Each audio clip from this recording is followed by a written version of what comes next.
अभी जनवरी मंथ में वही डोनाल्ड ट्रंप आने वाले, वो सबसे बड़ा इवेंट होने वाला है। तो आपको क्या लगता है कि वो इसे लीगलाइज कर देंगे? आज ओएस है, माइक्रोसॉफ्ट का ओएस है विंडोज। ऐसे दसों ओएस और आए थे, वो अडॉप्ट ही नहीं हुए, तो खत्म। तो वो ये जो टेक्नोलॉजी ओरिएंटेड बिजनेसेस होते हैं, इसमें आपको सबसे पहला चेक करना है। ईटीएफ वहां पे बहुत चले थे, ईटीएफ यहाँ भी अब भारत में बहुत चलेंगे। कॉन्सेंट्रेटेड बेट लेने की जगह आप बास्केट बेट ले रहे हो, और उसमें भी आप डे ट्रेडिंग कर सकते हो, लाइव कर सकते हो, मार्केट आवर्स में काम कर सकते हो। सर, जब भी हम इंडियन स्टॉक मार्केट में इन्वेस्ट करते हैं तो हम उनके फंडामेंटल चार्ट, टेक्निकल चार्ट्स वगैरह सब देखते हैं। तो अगर मैं क्रिप्टो में इन्वेस्ट करना चाहता हूँ तो मैं कैसे आइडेंटिफाई करूँगा कि मेरे लिए ये अच्छा है कि वो अच्छा है?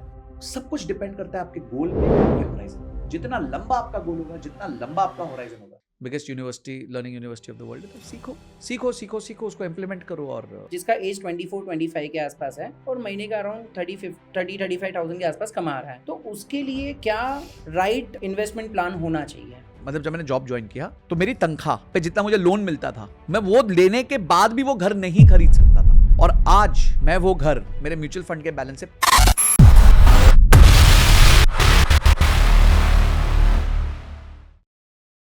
Sanjay sir, welcome to our podcast. Second time आप आ रहे हो, सेकंड टाइम अपने टाइम का इन्वेस्टमेंट आप हमारे साथ दे रहे हो। Thank you so much. और आपको और आपके पूरे दर्शकों को न्यू ईयर की बहुत बहुत शुभकामनाएं। Thank you. तो सर, आपको क्या लग रहा है आज का जो आपका टाइम इन्वेस्टमेंट है, क्या वो प्रोडक्टिव होगा?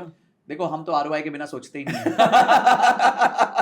तो रिटर्न ऑन इन्वेस्टमेंट और रिटर्न ऑन टाइम इन्वेस्टमेंट, यही दो चीजें हैं, but we will make it very fruitful for the viewers. सबको 100%। जबरदस्त जो मेरे पॉइंट्स हैं, इन्फॉर्मेशन है, मेरी रीडिंग्स है, स्टडीज हैं, उसके बारे में जरूर शेयरिंग करेंगे। आज का हमारा थीम हमने वही रखा है सर कि 2025 में अगर जी। किसी को फिनेंशियल प्लानिंग करनी हो जी। तो किस तरीके से करनी चाहिए। तो we start with, first of all हम थोड़ा देखते हैं कि 2025 को आप किस तरीके से देखते हो, क्योंकि उसमें फिनेंशियल बहुत सारे अप डाउन्स आ रहे हैं। मतलब एक जगह पर हम ट्रेडिशनल देख रहे हैं, गोल्ड है, स्टॉक है, उसमें तो चल ही रहा है, लेकिन अभी क्रिप्टो बहुत ज्यादा बूम में है। तो पूरे एक साल को आप किस तरीके से देख रहे हो, ग्लोबल और इंडिया लेवल पे? मुझे ऐसा लगता है कि ये साल क्रिप्टो का साल हो सकता है। ये साल एक नई नई ऑफरिंग्स कॉइन्स का हो सकता है। तो क्रिप्टो की दुनिया में थोड़ी नज़र मैं भी बना के रखा हूँ। मैंने भी अपनी नज़र गाड़ी हुई है, मैं देख रहा हूँ उस सेक्टर को। बट मैं एक ही चीज़ सबको कहना चाहूँगा, अगर आप क्रिप्टो करना भी चाहते हैं जैसे मैं कर रहा हूँ, मेरे पूरे एसेट एलोकेशन का नॉट मोर देन 5%। ओके, ठीक है, कि अगर मैं 100 रुपये निवेश कर सकता हूँ तो मैं 5 रुपये से ज़्यादा मैं क्रिप्टो में नहीं निवेश करूँगा। 2025 is a year of crypto. Donald Trump आ रहे हैं, तो पॉलिसी लेवल पे बहुत सारे चेंजेस होंगे, और वो अमेरिका फर्स्ट की थीसिस पे चलते हैं, फिर वो Correct. किसी की नहीं सोचते। करेक्ट। तो वो एक बहुत बड़ा चेंज आने वाला है, जिसकी वजह से काफ़ी कंपनीज जो एक्सपोर्ट इंपोर्ट के बिजनेस में, उनको थोड़ा हर्ट हो सकता है। But apart from that, he is also very pro crypto. तो उस वजह से मेरे को लगता है क्रिप्टो का साल बन सकता है, क्योंकि देश, दुनिया के सबसे बड़े देश के सबसे पावरफुल राष्ट्रपति है, तो ऑब्वियसली उनके कहने से काफ़ी कुछ फर्क पड़ जाता है। ट्रू। अभी जनवरी मंथ में वही डोनाल्ड ट्रंप आने वाले, वो सबसे बड़ा इवेंट होने वाला है। तो आपको क्या लगता है कि वो इसे लीगलाइज कर देंगे, क्रिप्टो करेंसी को? देखिए, अब क्या है ना कि क्रिप्टो इतना बड़ा हो गया है, it is almost the 7th largest asset in the world. और आप बात कर रहे हो जैसे एप्पल, गूगल, इन सब के बाद इन सब के लीग में, टॉप 10 में वर्ल्ड में करीबन 7th नंबर पे आज क्रिप्टो आ रहा है। तो वो इतना बड़ा हो चुका है ना कि अब उसको नजरअंदाज करा नहीं जा सकता। करेक्ट। तो कहीं ना कहीं लीगलाइज करना, और अगर आप देखिए ट्रेंड्स देखिए कि जेपी मॉर्गन चेज ने अभी पीछे बिटकॉइन खरीदा है, अच्छा खासा बिटकॉइन खरीदा है, कुछ सरकारों ने बिटकॉइंस खरीदे। तो अगर आप ट्रेंड देखें तो there is a shift towards moving to crypto, and that is why bitcoin जो था, जब प्री रिजल्ट करीबन $70,000 था, आज $1,00,000 हो गया। 40% का राइज आ गया approximately in a matter of 2 months, not sorry 1 month, एक महीने के अंदर ही 35-40% का राइज आ गया। तो ये जो ग्रोथ है, ये दिखाती है कि दुनिया में क्रिप्टो का अडॉप्शन आएगा। अब किस स्पीड में आएगा, कैसे आएगा, वो एक क्वेश्चन है, नकारा नहीं जा सकता। Now you can't avoid it, it's too big. तो अभी इन्वेस्ट करना प्रॉपर टाइम है, क्योंकि अभी 1 लाख के ऊपर चला गया है। तो do you think this is the right time in crypto, और वापस कुछ नीचे ऊपर आने के चांसेस है?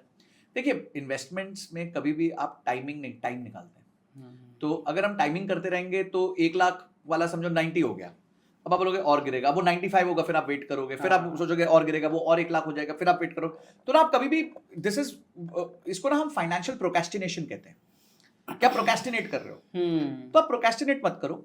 आपको लगता है आज इन्वेस्ट करना है, तो आप वैसे भी 6 महीने के लिए तो इन्वेस्ट कर रहे नहीं हो, आप 10 साल का विजन लेके चलो। एक बास्केट बनाओ, सिंगल कॉइन पे मत निर्भर करो। आप बिटकॉइन भी रखो, XYZ और भी कॉइन्स रखो, जो भी आपको समझ आते हैं, स्टडी कर लो यार, थोड़ा स्टडी करो और उसमें अपना पैसा हर महीने डालते रहो SIP की तरह।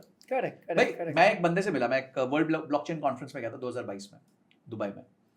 वहां पे एक बहुत अच्छे आदमी से मिला मैं, and he was from US, Indian थे। वो कहते जब से बिटकॉइन आया है मैं बिटकॉइन में SIP कर रहा हूँ। अब क्या फर्क पड़ता है, बिटकॉइन $11,000 है, $1,00,000 है, $70,000 है, $30,000 है, वो तो SIP कर रहे हैं, तो उनको अच्छे रिटर्न्स बन रहे हैं। So point is when you are looking at an investment for a long term, तब आप इतना मत सोचो कि ये 5,000 नीचे आ गया, 10,000 नीचे आ गया तो अब आपने जितना part of the bus miss कर दिया कर दिया। अब आप ये अपेक्षा करो कि नहीं जी 11,000 हो जाए, वो तो होने नहीं वाला, नहीं होने वाला। ऐसा मतलब लग नहीं रहा है सर, शॉर्ट टर्म में लगना नहीं है कि फटाक से कोई प्राइस इतना जबरदस्त तरीके से गिरेगा। सर जब भी हम इंडियन स्टॉक मार्केट में इन्वेस्ट करते हैं तो हम उनके फंडामेंटल चार्ट, टेक्निकल चार्ट्स वगैरह सब देखते हैं। तो अगर मैं क्रिप्टो में इन्वेस्ट करना चाहता हूँ तो मैं कैसे आइडेंटिफाई करूँगा कि मेरे लिए ये अच्छा है कि वो अच्छा है? देखिए सबसे पहली चीज है, क्रिप्टो में आपको समझना पड़ेगा क्रिप्टो का यूज केस क्या है। सो फॉर एग्जाम्पल हम बिटकॉइन लेते हैं, बिटकॉइन का यूज केस क्या है? बिटकॉइन सबसे पहला कॉइन था। बिटकॉइन क्यों वैल्यू में बढ़ता है? क्योंकि वो सीमित है, 2,10,00,000 बिटकॉइन बनने वाले हैं, मतलब उससे ज्यादा बनेंगे ही नहीं, तो यानी सप्लाई लिमिटेड है तो डिमांड होगी, डिमांड बढ़ेगी। तीसरा ये ग्लोबल करेंसी बन चुकी है, लोग अपने बिल्स और अपने पैसे एक्सचेंज कर रहे हैं इस करेंसी में, तो यानी यूज केस है इसका, ठीक है, तो इसीलिए इसकी वैल्यू बढ़ रही है। अब मैं आपको क्वेश्चन पूछता हूं, उबर है, हाँ, उबर की वैल्यू क्या है? ना ड्राइवर उसका है, ना कंज्यूमर उसका है, ना गाड़ी उसकी है, तो वैल्यू क्या है? वैल्यू है उबर की अडॉप्शन। आप और मैं उबर से आज कैब बुक करते हैं, इसीलिए उबर की वैल्यू है, उबर अडॉप्ट हो रहा है। तो ये जो टेक्नोलॉजी रिलेटेड प्रोडक्ट्स हैं, ठीक है, आज OS है, माइक्रोसॉफ्ट का OS है विंडोज, ऐसे 10 OS और आए थे, वो अडॉप्ट ही नहीं हुए, तो खत्म हो गए। करेक्ट। तो वो ये जो टेक्नोलॉजी ओरिएंटेड बिजनेसेस होते हैं, इसमें आपको सबसे पहला चेक करना है कि जहां आप निवेश कर रहे हो उसका अडॉप्शन क्या है और कितना बड़ा है। इथीरियम है, इथीरियम लेवल 1 ब्लॉकचेन है, उस पे एप्स बन रही हैं, उन एप्स में इथीरियम के एक्सचेंज के माध्यम से काम चल रहा है, बहुत सालों से चल रहा है। उस पे लेवल 2 एप्स भी बनी हुई हैं। पॉलीगॉन इंडिया की एक कंपनी है जिसने इथीरियम के बेस पे जो अपनी ऐप बना के बैठी है, पॉलीगॉन के ऊपर मेटा ने अपना काम किया हुआ है। तो आप देखो कि रियली अंदर क्या है, समझा, अडॉप्शन क्या है, कौन यूज कर रहा है, तो आपका कॉन्फिडेंस बढ़ेगा। देखो कोई भी इन्वेस्टमेंट, हमने बड़ी बड़ी कंपनीज को फेल होते देखा इंडिया में, ठीक है, हमने देखा DHFL फेल हुई, खत्म हो गई, गीतांजलि खत्म हो गई, जेट एयरवेज का प्रॉब्लम हुआ, किंगफिशर का प्रॉब्लम हुआ। हमने कभी सोचा था ये जाएंगी? नहीं, पर गई ना। तो हम भगवान नहीं है, हम एंड ऑफ द डे ये नहीं कह सकते कि पक्का ही पक्का ऊपर जाएगा या पक्का ये कभी खत्म नहीं होगा, बट एटलीस्ट जब हम स्टडी कर रहे हैं तो अपने रिस्क को समझ के कि भाई क्या मार्केट में यूजेज है। हाँ, कोई नया सा कॉइन आ गया, वो मेरे को याद है, कॉइन आया था स्क्विड गेम्स के ऊपर, वो एक रात आया, अगली रात $10,000 हुआ, उसकी अगली रात 0 हो गया। अब आप सोचो नहीं मैं इसी में डालूंगा, तो फिर आप मरने वाले हो, फिर कोई कुछ नहीं हो सकता।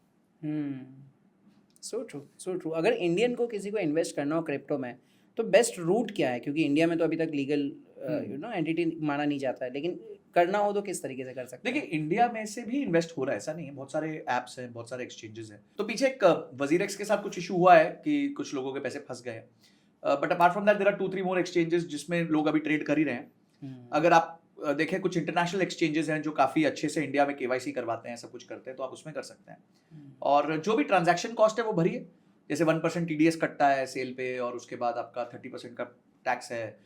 सेट ऑफ नहीं मिलता, अगर आपका बिटकॉइन में लॉस हुआ, इथीरियम में प्रॉफिट हुआ तो सेट ऑफ नहीं मिलेगा, बिटकॉइन के लॉस का लॉस माना जाएगा, इथीरियम के प्रॉफिट पे पूरा टैक्स देना पड़ेगा। तो ये सारी चीजों को आप स्टडी कीजिए और इन्वेस्ट कीजिए।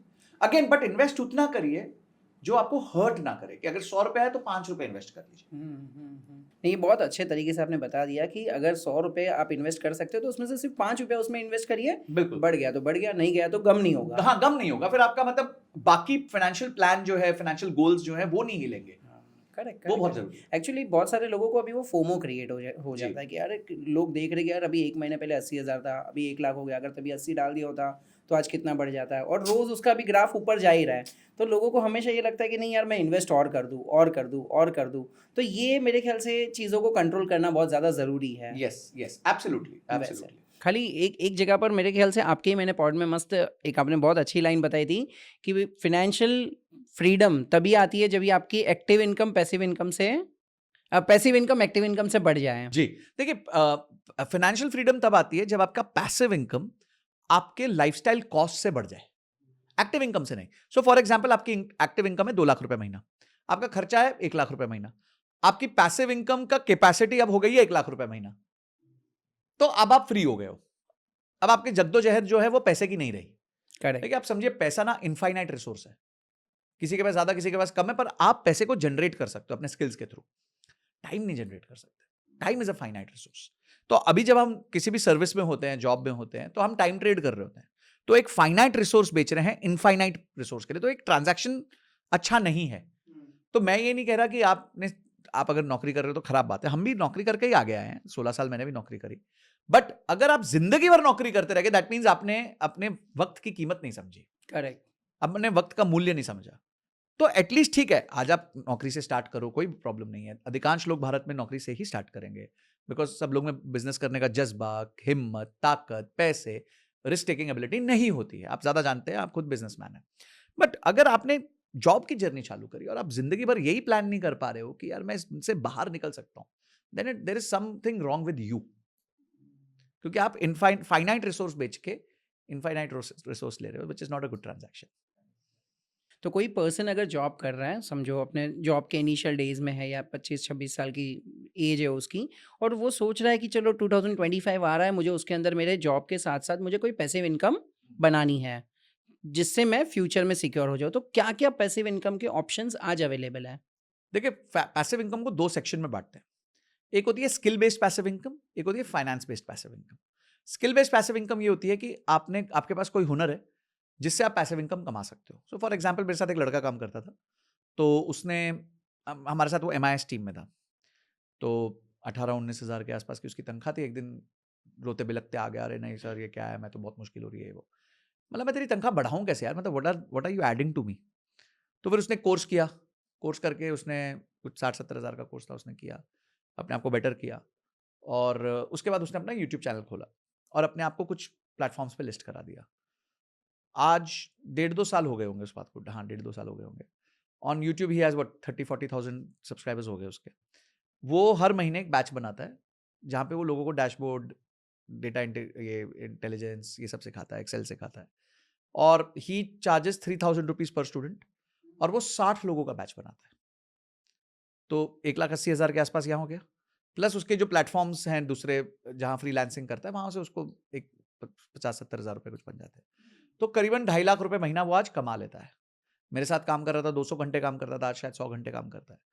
तो उसने क्या किया, उसने अपनी स्किल के थ्रू पैसिव इनकम क्रिएट करनी चालू कर दी। तो आप जब यंग होंगे ना, आपके पास पैसे नहीं होंगे। 2 तरह के कैपिटल है, ह्यूमन कैपिटल है, फाइनेंशियल कैपिटल है। जब आप यंग होते हैं, ह्यूमन कैपिटल ज्यादा होता है, फाइनेंशियल कैपिटल 0 होता है। आपके पास समय है काम करने के लिए, तो और जैसे जैसे समय जा रहा है, आपका ह्यूमन कैपिटल जा रहा है। जो काम हम 15 साल पहले विरल भाई कर सकते थे, शायद आज उस स्पीड से नहीं कर सकेंगे। पर आज 15 साल पहले जो आपका बैंक बैलेंस था और आज का बैंक बैलेंस, उसमें बहुत जमीन आसमान का फर्क होता है। तो लाइफ जब बढ़ती है तो फाइनेंशियल कैपिटल ऊपर जा रहा होता है, ह्यूमन कैपिटल नीचे जा रहा होता है। तो आपको पहला जो पैसिव इनकम का सेट है ना, वो आपको फाइनेंशियल कैपिटल से नहीं आने वाला। आपके अकाउंट में 25,000 रुपए है, चलो ठीक है, आपने बेस्ट पैसिव इनकम जनरेट कर ली, 10% साल का कर लिया, चलो 20% साल का कर लिया, तो भी 5,000 ही बनाओगे। क्या है पैसिव इनकम? 5,000 रुपए क्या कर लोगे? बट पॉइंट ये कि अगर उसी जगह आपने कोई स्किल सीख लिया और उस स्किल को मोनेटाइज कर लिया, तो उससे आप बेटर पैसिव इनकम कमा सकते हो। पैसिव इनकम वेल्थ से तब बनती है जब आपके पास मिनिमम 2 लाख, 5 लाख, 10 लाख रुपए होंगे, तो एक साइजेबल नंबर बन सकता है कि महीने का 10,000 रुपए बन रहा है, 15,000 बन रहा है, 5,000 बन रहा है, ऐसा कुछ नंबर बन सकता है। बट विद पैसिव क्या कहते हैं, स्किल बेस्ड पैसिव इनकम तो इनफाइनाइट बन सकता है। हाँ, करेक्ट, कुछ भी बन करेक्ट, सकता है। करेक्ट। नहीं, हमारे यहाँ पर भी बहुत सारे ऐसे लोग हैं, लाइक मैं अपनी टीम में भी बहुत बार बोलता हूँ कि आप अगर लेट्स से फॉर एग्जांपल मेरे यहाँ पर वीडियो एडिटिंग कर रहे हो, तो एक लेवल का ही आप काम कर पा रहे हो, एक काम करो, उसके साथ कुछ और भी चीज़ें सीख लो, तो आप एडिशनली हमारे लिए भी काम कर पाओगे और दूसरों के लिए भी काम कर बिल्कुल, पाओगे, तो बिल्कुल। लाइक उनके लिए Yes. इनकम जनरेट हो जाती है। तो Yes. ये चीज़ तो बहुत अच्छी आपने बता दी कि स्किल बेस्ड पैसिव इनकम आप जनरेट कर सकते हो। इनफैक्ट जितने भी कॉलेज स्टूडेंट्स हैं, आज कितने सारे ऐसे कॉलेज स्टूडेंट हैं जिनको मैं इंटर्नशिप के लिए मैं बोलता हूँ कि भाई आप मॉर्निंग 7 to 12 कॉलेज जाते हो, लेकिन 12 बजे के बाद में कुछ ऐसी चीज़ खुद सीख लो और कंपनी में आज से काम करना चालू कर जो दो। मेरा एडिटर है, he is hardly 18 years old, 17-18 years old, और वो अच्छा खासा पैसा कमा रहा है, मेरे साथ भी कमा रहा है, 5-6 जगह और एडिटिंग करता कमा रहा है। Correct, correct. तो हम तो सोच भी नहीं सकते थे कि उस उम्र में इतना पैसा बन जाएगा हमारे को। हम्म। तो आज वो अपॉर्चुनिटी है, बिकॉज टेक्नोलॉजी का वर्ल्ड है। अगर आप टेक्नोलॉजी रिलेटेड कोई स्किल सीख लो तो ये देयर। ये बहुत डिफरेंस हो गया ना। पहले एक होता था कि एक टाइम होता था कि आप ग्रेजुएशन तक तो कुछ हाँ, नहीं कुछ मत करो, करोगे ही नहीं। और अभी हम 18 साल के बाद में ये सब काम 18 कर में तो रहे हैं। 13-14 साल के बच्चों को देख रहा हूँ यार, जो तेज हैं, वो एआई एजेंसीज चला रहे हैं। मतलब I am so shocked positively obviously, because yes, कि किस लेवल पे वो लोग लेके चले गए हैं अपने ट्रू स्किल्स को। True true true. So sir, आपका एक बहुत ही सिग्नेचर टॉपिक है जिसके बारे में आप हर पॉडकास्ट में बात करते हो और लोगों को सबसे ज़्यादा वही पसंद आता है। तो मैं भी एक हमारे ऑडियंस के लिए ये समझना चाहता हूँ कि ये एक होता है SIP और आप बात करते हो SWP। ये दोनों होते क्या है और दो में से बेहतर क्या है? देखिए, दोनों अलग चीजें हैं, दोनों के पर्पस अलग है। एसआईपी वेल्थ क्रिएशन है, एसडब्ल्यूपी वेल्थ कंजम्पशन है। तो आप वेल्थ क्रिएशन के फेज में हैं या वेल्थ कंजम्पशन के फेज में हैं, वो डिसाइड कर लीजिए। अगर आप यंग हैं तो there is nothing called as SWP for you right now. पहले आपको कॉर्पस चाहिए ना। भाई, पेड़ बड़ा ही नहीं होगा, पेड़ पे फल ही नहीं लगेंगे तो फल खाओगे कहां से? बोले नहीं सर, हम अभी पेड़ लगा रहे हैं पर लगाते ही हमारे को फल चाहिए, तो दैट इज नॉट पॉसिबल। तो पहले पेड़ लगाओ, पेड़ को बड़ा करो, पेड़ पे फल आने दो, उसके बाद उन फलों को खाओ। That is called SWP. जैसे वॉरेन बफे कहते हैं कि somebody is having shade today because somebody once decided to plant a tree। तो आप पहले अपना पेड़ थोड़ा सा बड़ा कर लो और उसके बाद फिर आप अपना उसमें से फल खा लो। तो दैट इज एसडब्ल्यूपी। तो एसडब्ल्यूपी उसके लिए ठीक है जिसका लाइफ में let's say he is become 40, 45, 50, 55, कुछ कॉर्पस जमा हो गया है, अब वो काम नहीं करना चाहते, एक्टिव काम उनका बंद हो गया है, अब उसमें से वो कंज्यूम करना चाहते हैं। That is for them. Passive income का सबसे बढ़िया सोर्स है एसडब्ल्यूपी।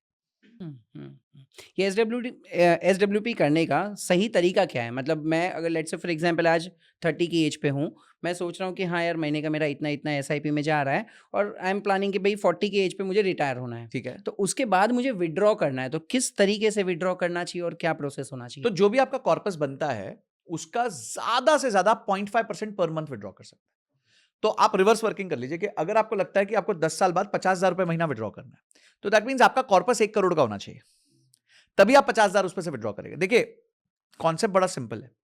आपने एक कॉर्पस क्रिएट किया, अब वो कॉर्पस एक म्यूचुअल फंड में रखा हुआ है, अब वो कॉर्पस फिर भी कंपाउंड करेगा, पर हो सकता है कोई साल वो ऊपर जाए, कोई साल नीचे जाए, वो तो लॉन्ग टर्म में एक अच्छी कंपाउंडिंग देता है। अब आप उसमें से विड्रॉ कर रहे हैं, तो your withdrawal rate has to be less than your compounding rate. अगर आपका पैसा 10% पे ग्रो कर रहा है और आप 6% विड्रॉ कर रहे हो, तो आप सेफ हो। तो हर साल 4% बच जाता है, वो 4% वापस प्रिंसिपल में जुड़ जाएगा और आपका प्रिंसिपल बड़ा होता रहेगा, बड़ा होता रहेगा, बड़ा होता रहेगा, बड़ा होता रहेगा। तो ये एक यूनिक इक्वेशन है इस दुनिया की, जहां पे आप खा भी लोगे और उसके बाद बचा भी लोगे और बढ़ा भी लोगे। तो ये तीनों चीजें आप ये एसडब्ल्यूपी से कर सकते हो, अगर आप अपना विड्रॉल रेट अपने कंपाउंडिंग रेट से कम रखोगे तो आइडियली अगर आप 6% के आसपास 5 से 6% का विड्रॉल रेट रखते हो तो यू गुड। और कॉर्पस का टारगेट क्या रखना चाहिए? अगर किसी भी पर्सन को ऐसा है कि रिटायरमेंट के टाइम पे मेरे पास इतना पैसा तो होना चाहिए और मेट्रो सिटीज़ में रहते हैं, तो क्या एक आइडियल अमाउंट है जो उनको ऐसा होना चाहिए कि हाँ यार, इतना कॉर्पस अमाउंट हो जाएगा तो उस दिन मैं रिटायरमेंट ले लूँगा? देखिए, वो नंबर डिपेंड करता है आपके कॉस्ट पे, आप कितना खर्चा करते हैं। सो फॉर एग्जाम्पल, आज आपका खर्चा 50,000 रुपए महीना है और आप चाहते हो कि आप 10 साल बाद रिटायर हो जाओ, तो 10 साल बाद यही 50,000 रुपए महीना 1 लाख रुपए महीना हो जाएगा बिकॉज ऑफ इन्फ्लेशन। अब 1 लाख मतलब इंटू 12 12 लाख हो गया। तो 12 लाख अगर आपका है तो करीबन 2.5 से 3 करोड़ रुपए आपके पास होगा, तब जाके आप रिटायरमेंट ले सकते हो। तब आप वो हमारी इक्वेशन में सेट हो जाओगे कि 4 से 5-6% के आसपास का विड्रॉल रेट रखोगे, तो आपका फिर भी कॉर्पस कभी खत्म नहीं होगा। और ये ना मिथ होती है कि एक व्यक्ति एक बार फ्री हो गया तो वो कुछ भी नहीं करेगा, ऐसा बहुत मुश्किल है। अगर एक व्यक्ति काम करता था, अपने आप को ग्रो कर सके, तो उसकी स्किल्स भी कंपाउंड हो जाती है। तो वो कंसल्टिंग कर लेगा, कोचिंग कर लेगा, कुछ छोटा बिजनेस कर लेगा, कोई दुकान डाल लेगा, कुछ भी कर सकता है। पर बिल्कुल फ्री रहने वाले तो मेरे को नहीं लगता, कोई बहुत रेयर कोई चांस है कोई मिलेगा। नहीं, ये बात तो सही है। कोई भी अगर इतने साल काम करेगा तो उसके बाद कोई भी अगर बोल देगा कि नहीं आपको हाँ, 100% आप खत्म नहीं कर सकते, बहुत मुश्किल है। हाँ, एक सवाल हर किसी के मन में रहता है कि अगर मुझे 2025 में इन्वेस्टमेंट करना है तो पैसा सबसे ज्यादा कहाँ पर बनने वाला है? देखिए, कहीं भी निवेश का एक ही मेजर होता है कि what is the government supporting. क्योंकि सरकार की जिस तरफ नजर है उसी तरफ सबसे ज्यादा पैसा फ्लो करेगा, बिकॉज हमारी सरकार सबसे बड़ा स्पेंड करती है हमारे देश में और कोई इससे बड़ा स्पेंड कर ही नहीं सकता। ट्रू। सरकार साल का करीबन करीबन 48 लाख करोड़ रुपए खर्च करती है। चलो 10 लाख करोड़ उसमें ब्याज है, तो 38 लाख करोड़ रुपए खर्च करती है। वो कहां कर रहे हैं? तो let's look at the allocation. सबसे बड़ा एलोकेशन है इंफ्रास्ट्रक्चर। तो इंफ्रास्ट्रक्चर में ऑब्वियसली जब एलोकेशन बहुत बड़ा है तो इंफ्रास्ट्रक्चर से रिलेटेड जितने भी बिजनेसेस है वो बहुत अच्छा करेंगे। Point number 1। पॉइंट नंबर 2, जब आप देखें कि और क्या चीज चलेगी जिसमें गवर्नमेंट का ध्यान नहीं है, लोग किस चीज को अडॉप्ट कर रहे हैं। दो हो गया, एक तो गवर्नमेंट किस तरफ ध्यान दे रही है और वो वाला लोगों को सेक्टर क्या हो गया, perspective? और लोग किस चीज को अडॉप्ट कर रहे हैं। हो सकता है गवर्नमेंट का उधर ध्यान नहीं हो, पर लोग अडॉप्ट करने लग गए हैं, जिसका एग्जांपल मैं दूंगा आयुर्वेदा। ठीक है, अब आयुर्वेदा जो है वो जबरदस्त है। मैं आपको एग्जांपल देता हूं, मेरे एक फ्रेंड की कंपनी है, listed company, and it's called Jeena Sikho life care, और काफी प्रसिद्ध डॉक्टर है वो, उनका चैनल भी बहुत फेमस है, मनीष ग्रोवर जी। इन्होंने 2022 में अपनी कंपनी को लिस्ट कराया था April. I think he got it listed at a valuation of 200 crore at that time. तब उनका प्रॉफिट 11 करोड़ के आसपास का था, एसएमई लिस्टिंग थी। कट टू टुडे, आज हम 24 एंड में बैठे हैं, उनकी कंपनी का मार्केट कैप 200 करोड़ से बढ़ के 4000 करोड़ हो गया। That's 20 times in 2.5 years। और उनकी कंपनी का प्रॉफिट लास्ट ईयर जो रिपोर्ट हुआ था वो 70 करोड़ के आसपास हुआ था, और इस साल he is expecting 100 crore plus. तो इनका काम प्योरली आयुर्वेदा और चिकित्सा की सर्विसेज और आयुर्वेदा की सर्विसेज है। तो अगर आप इनका बिजनेस मॉडल देखें तो बहुत इंटेलिजेंट बिजनेस मॉडल है।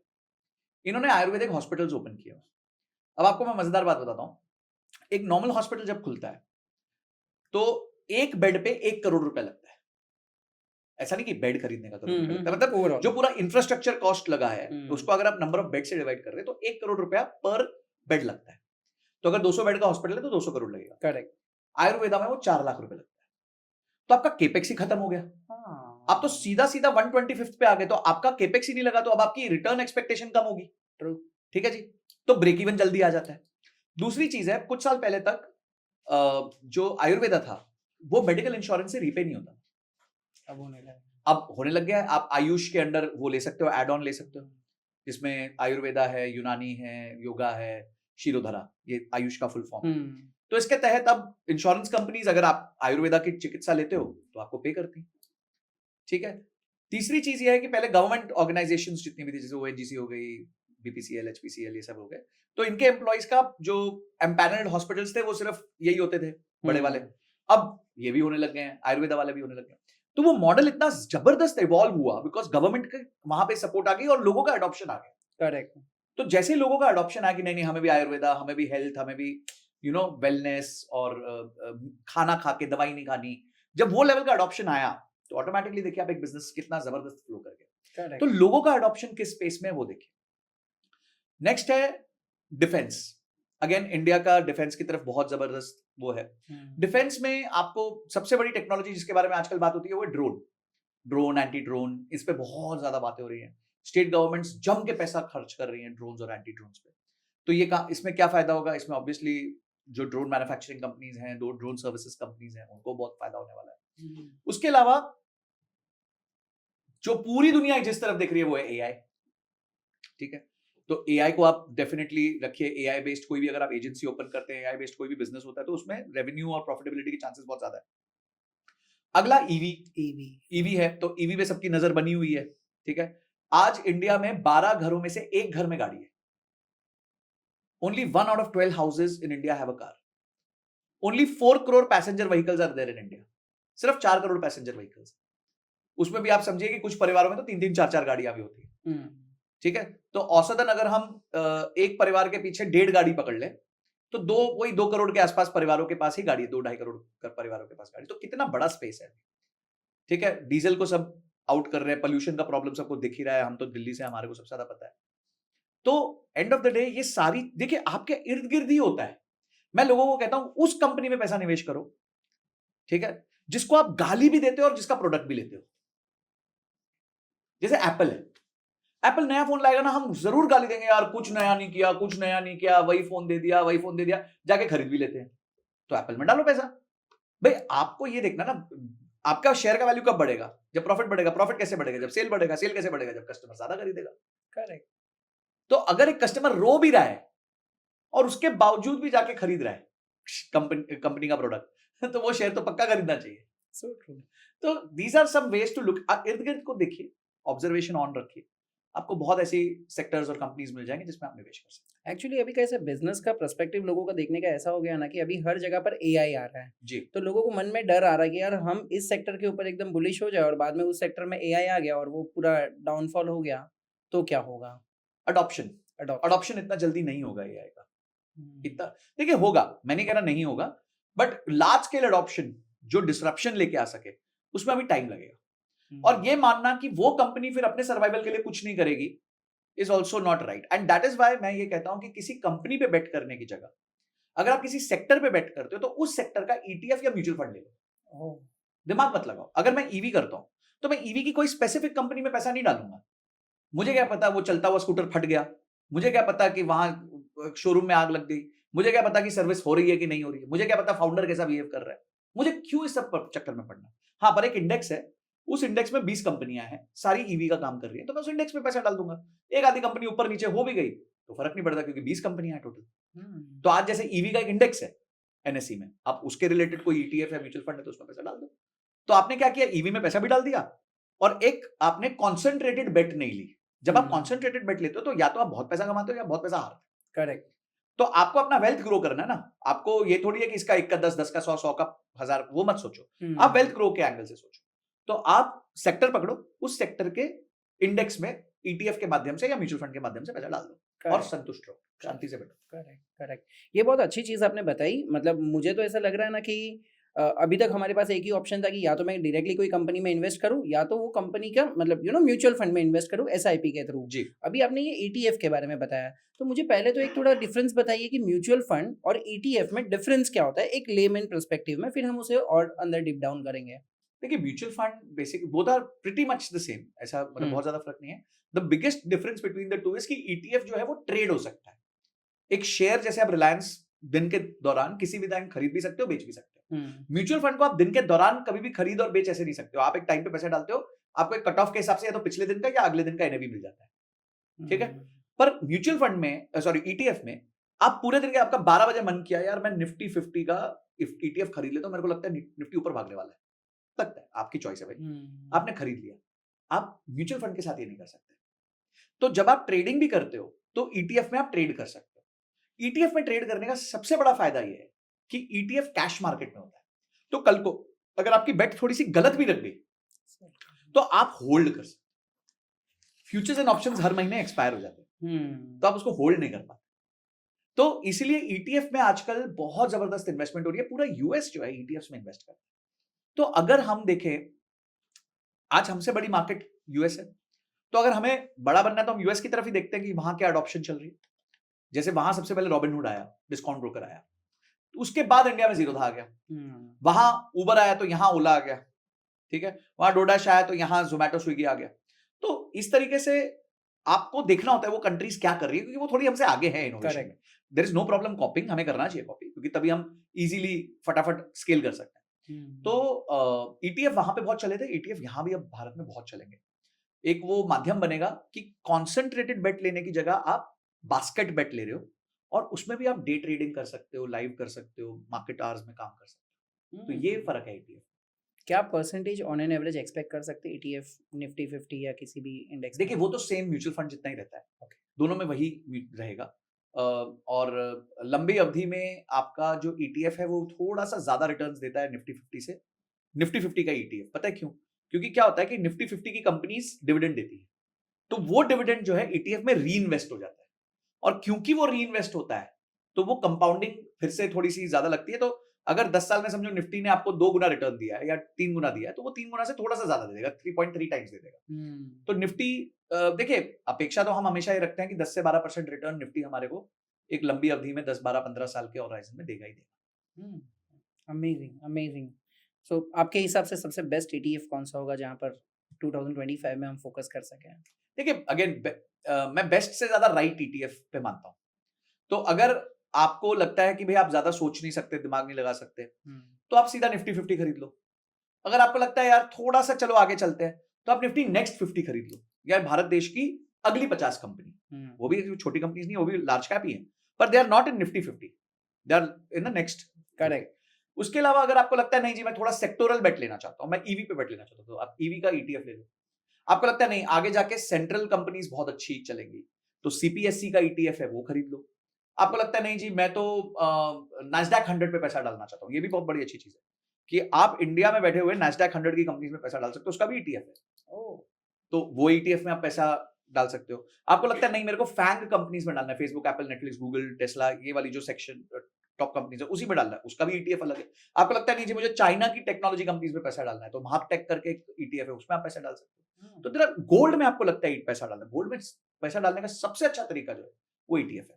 आज के दिन पहले सॉवरेन गोल्ड बॉन्ड्स होते थे, पर सॉवरेन गोल्ड बॉन्ड्स अभी ओपन नहीं है, सरकार ओपन नहीं कर रही। तो उसके अलावा सेकंड बेस्ट वे जो था वो ईटीएफ था। तो ईटीएफ गोल्ड के बहुत सारे, आप उसमें पैसा डाल सकते हैं। So again at the end of the day आपका रिक्वायरमेंट क्या है। मैं बार बार यही बोलता हूं, बेस्ट मत सोचो, राइट सोचो, क्योंकि बेस्ट तो किसी को नहीं पता। अब पिछले 5 साल के होराइजन पे जिसने अच्छा परफॉर्म किया, ये नेसेसरी थोड़ी है कि वो अगले 5 साल भी करेगा। पर आपके लिए राइट क्या है, रिस्क को मद्देनजर रखते हुए, ड्यूरेशन को मद्देनजर रखते हुए, क्या कहते हैं, आपके रिटर्न्स के एक्सपेक्टेशन को मद्देनजर रखते हुए आपके लिए कौन सा राइट है, आप उस पर पैसा। मैं थोड़ा ये राइट के अंदर ही मैं और डिटेल में जाना चाहता हूँ कि अगर सपोज करो कोई हमारा व्यूअर है जिसका एज 24-25 के आसपास है और महीने का अराउंड 30-35,000 के आसपास कमा रहा है, तो उसके लिए क्या राइट इन्वेस्टमेंट प्लान होना चाहिए? देखिए, राइट इन्वेस्टमेंट प्लान उसके गोल से आएगा। तो अगर वो कहता है कि मुझे रिटायरमेंट चाहिए, मैं रिटायरमेंट का फंड प्लान करना चाहता हूँ, तो that means he has a 20-25 year horizon जहां वो अपना रिटायरमेंट प्लान कर सकता है। तो here he can take risk.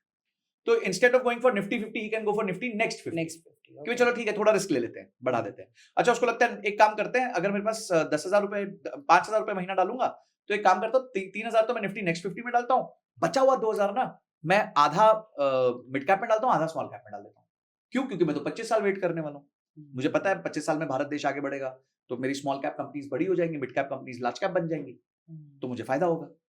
सब कुछ डिपेंड करता है आपके गोल पे, आपके होराइजन पे। जितना लंबा आपका गोल होगा, जितना लंबा आपका होराइजन होगा, उतना आप रिस्क ज्यादा ले सकते हैं। अगर आप कहते हो जी मेरे 5 साल का गोल है, 6 साल का गोल है, मुझे घर के डाउन पेमेंट के लिए चाहिए, तो आप ज्यादा पैसा निफ्टी 50 में डाल दो, रिस्क मत लो ज्यादा। पर लोग क्या करेंगे, उस गोल को बड़ा कर देंगे और उसके लिए बोलेंगे नहीं यार हम तो क्रिप्टो में डालेंगे। तो that is somewhere where there is a problem. True. तभी ईटीएफ अगर किसी को भी बाय करना, तो आपने ये चीज़ तो बात कर ली, लेकिन ईटीएफ में आप मुझे बता रहे थे कि फैन ईटीएफ होता है, नेस्कॉम होता है, तो ये सारी चीज़ें अगर हम मुझे इंडियन मार्केट में चाहिए, जैसे अगर कोई लोकल एप्लीकेशन को यूज़ कर रहा है जैसे ग्रो या धन या कोई भी, तो क्या उसके अंदर अवेलेबल मिल सकता सब है? में अवेलेबल होगी सब। Okay. पर मैं आपको इजी तरीका बताता हूँ। आप एनएससी इंडिया के लिए आप गूगल पे जाइए, एनएससी इंडिया ईटीएफ लिख दीजिए, तो वो ऑटोमेटिकली पेज ओपन कर देगा जिसमें सारे ईटीएफ लिस्टेड है। तो आप वहां जाके देख सकते हैं, करीबन 250 ईटीएफ लिस्टेड है। उनमें जाके आप सर्च कर सकते हैं कौन सा ईटीएफ आपको चाहिए, कौन सा ईटीएफ में क्या स्टॉक्स हैं, कौन सा ईटीएफ क्यों बना है, कौन से इंडेक्स के बेसिस पे बना है, ये सारी चीजें आपको वहां पे मिल जाएंगी। उसका प्राइस क्या चल रहा है, उसकी वॉल्यूम क्या चल रहा है, उसका मार्केट कैप कितना है, सब कुछ आपको डेटा मिल जाएगा वहां पे। उसके बाद आप अपना सिलेक्शन करिए और फिर जाके अपने ब्रोकर ऐप में, जो भी आप ब्रोकर यूज करते हैं, उसके जाके आप परचेज कर सकते हैं। अमेजिंग। इंडियन एजुकेशन सिस्टम में क्या बदलाव आने चाहिए? क्या, चलो एजुकेशन सिस्टम को तो हम साइड में रखें क्योंकि अभी एनएपी आ गया है, सॉरी, लेकिन कॉलेज स्टूडेंट्स को क्या क्या चीज़ें ऐसी करनी चाहिए अपने स्टडीज़ के साथ साथ? देखिए, एजुकेशन को मैं थोड़ा अलग तरीके से देखता हूँ। मुझे ऐसा लगता है कि अब आपका वो रूडामेंट्री एजुकेशन खत्म होना चाहिए। 4 चीजें हमें बच्चों को सबको कांस्टेंट सिखानी चाहिए, सबको। देखिए अभी हम सबको सब कुछ सिखा रहे हैं, पर आज बच्चे इतने इक्विप्ड हो गए हैं कि वो चूज करते हैं, जल्दी चूज कर सकते हैं, 5वीं 6वीं में ही चूज कर सकते हैं। मेरा बेटा अभी 5वीं में है, तो उसने अपना चूज किया कि मेरे को क्या करना है। तो मुझे नहीं लगता कि हर व्यक्ति को ज्योग्राफी, हिस्ट्री सब कुछ पढ़ने की जरूरत है। जिसको हिस्टोरियन बनना है वो हिस्ट्री पढ़ ले, हाँ, ठीक है। जिसको साइंटिस्ट बनना है वो साइंस पढ़ ले, जिसको मैथ्स, जिसको बिजनेस के फील्ड में जाना है वो आज से थोड़ा बहुत छोटे तरीके से सीखना चालू कर दे। पर 4 चीजें हर बच्चे को सीखनी चाहिए, नहीं तो वो मुझे नहीं लगता सर्वाइव कर पाएगा फ्यूचर में। सबसे पहली चीज उनको सीखनी चाहिए मैथ्स। मैथ्स के बिना सर्वाइवल बहुत मुश्किल है। मैं जिन लोगों का मैथ्स कमजोर होता है उनको देखता हूं, मेरे को बहुत पिटी होती है कि क्यों ये लोग बेसिक मैथ्स भी नहीं समझ पाते। और मैथ्स के साथ साथ दूसरी चीज आ जाती है पर्सनल फाइनेंस। ये बहुत जरूरी है। बजटिंग करना सीखना, इन्वेस्टमेंट्स करना सीखना, अपने आप को कंट्रोल करना सीखना, ये सारी चीजें फाइनेंशियली आपको आनी चाहिए। एज ए स्टूडेंट से ही चालू हो जाए, जैसे मैं अपने बेटे के साथ इसे प्रैक्टिस करता हूँ। तीसरी चीज जो एक व्यक्ति को सीखनी चाहिए वो है माइंडफुलनेस। अपने आप को काम रखना। इतना ज्यादा शोर है, इतना ज्यादा आजकल नॉइज बन चुका है, सोशल मीडिया है, तो अपने आप को मेंटली काम रखना, लाइफ को जीने का जो तरीका है वो सही रखना। और चौथा है आर्टिफिशियल इंटेलिजेंस। हर बच्चे को आज आर्टिफिशियल इंटेलिजेंस करना चाहिए। मेरे बेटे ने बड़ी मजेदार बात बोली, बोलते dad in my school library there is a poster which says AI is the future. मतलब वेरी गुड, बिल्कुल सही लिखा उन्होंने। बोलते but the dad the problem is when I use AI in assignments they don't allow me to use AI. तो अब सोचो यार, एक 10 साल का बच्चा मेरे को बोल रहा है, बोलता है एक तरफ वो बोल रहे हैं हमारे को एआई इज द फ्यूचर, एक तरफ वो बोल रहे हैं यार असाइनमेंट में यूज नहीं कर सकते, आपको मार्क्स नहीं मिलेंगे। तो आप समझ रहे हो, क्योंकि teachers are not yet equipped. ठीक है, टीचर्स आज भी वही सिस्टम से चल रही हैं। तो मुझे ऐसा लगता है कि थोड़ा ये 4 चीज़ों पे फोकस किया जाए। इनके लिए अलग टीचर्स बुलाए जाएं, कॉर्पोरेट्स बुलाए जाएं, पेरेंट्स को बोला जाए कि आप लोग वॉलंटियर करो, जो इंडस्ट्री में है आके सिखाओ बच्चों को। जैसे I would love to volunteer and teach personal finance to the kids in the class, कि चलो ठीक है मैं आपको 20 घंटे महीने में दूंगा और I will come and teach. तो अगर आप हमारे जैसे लोगों को बुला के टीच करवाओगे तो obviously there will be a lot of difference which the kids will have. So मुझे लगता है ये 4 चीजें, उसके बाद उसकी चॉइस है कि उसको अगला क्या सीखना चाहिए। ये चीज बहुत जरूरी है। अब कॉलेज गोइंग स्टूडेंट्स के लिए मुझे लगता है कि आपको इमीडिएटली अपनी इकिगाई जिसे हम कहते हैं वो ढूंढना चाहिए। इकिगाई का मतलब होता है कि what you are good at, what you like to do, what is monetisable in the market. ठीक है, जो मार्केट में किस चीज़ की डिमांड है, ये सब चीज़ों का जो मिक्सचर होता है वो आपका इकिगाई होता है। वो एक वो पॉइंट होता है जहाँ पे आप सेटिस्फाइड फील करते हो और आप पैसा भी बना सकते हो, आप अपना भौतिक जीवन और आप अपना स्पिरिचुअल लाइफ दोनों बहुत अच्छे से जी सकते हो।